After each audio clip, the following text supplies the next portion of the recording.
ఒకసారి పాస్టర్ గారు అంటే సంఘంలో మీలో ఎడతెక్కకుండా ప్రార్థన చేసేవాళ్ళు ఎవరో చెయ్యొద్దని అన్నారు. ఎవరు ఎత్తలేదు కానీ ఒక ముసలం ఎక్కడ వెనకాల ఉన్న వృద్ధురాలు చెయ్యెత్తిందంట. అప్పుడు అందరూ ఆమె చూశారు. అప్పుడు పాస్టర్ గారు అడిగారు, అమ్మా నువ్వు ఎలా ప్రార్థన చేస్తున్నావు అని చెప్పమ్మా, నువ్వు రోజంతా ఎలా ప్రార్థన చేయగలుగుతున్నావు, ఎడతెగక ఎలా ప్రార్థన చేస్తున్నావు చెప్పమ్మా అని.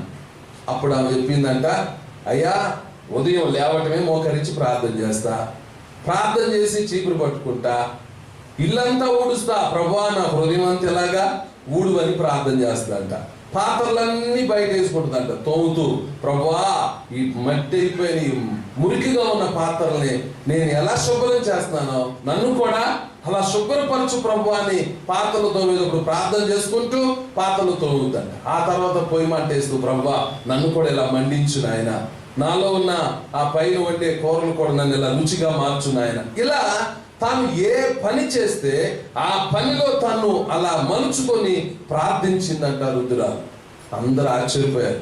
పాస్టర్ గారికి అయితే ఏది పని ఉండదో ఇక ప్రార్థనే పని, మాకు పనులు ఉంటాయి మేము ఎట్టా చేస్తాం అనుకునే వాళ్ళందరూ నిజమే దేవుడు మనకి ఇచ్చిన సమయాన్ని మనం దొంగిలిస్తున్నాను అని ఆ రోజు నుండి ఆ సంఘం అంతా కలిసి అలా ప్రార్థించడం ప్రారంభించారంట.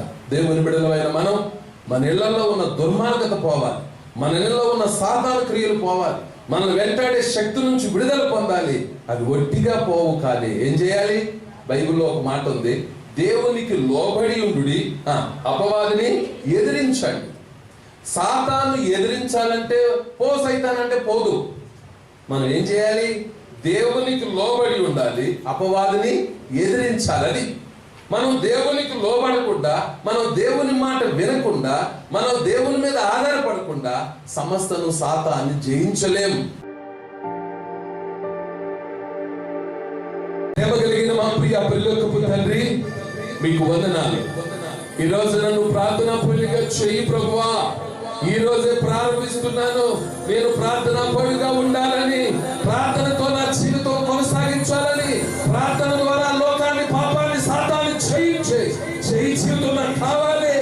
నన్ను ప్రభువా నిన్ను మహింపరచాలనుకుంటున్నాను, నేను గణపరచాలనుకుంటున్నాను, నీ రాజ్య అభివృద్ధి కొరకు జీవించాలనుకుంటున్నాను. అట్టి ప్రార్థనాత్మ నాకు దయచేయి. ఈ రోజు ఎవరైతే చేయొద్దు ప్రభువా నాకు ఆ కృప దయచేయమని కోరుకుంటున్నారో అలాంటి వారిని దర్శించండి, అలాంటి వారిని దీవించండి, అలాంటి వారి మీదకి ప్రార్థనాత్మ వచ్చి వారిని తాకమని, వారిలో నింపమని, వారిని దర్శించి దీవించి ప్రత్యేకపరచమని యేసు నామములో అడుగుచున్నాము తండ్రి. ఆమేన్.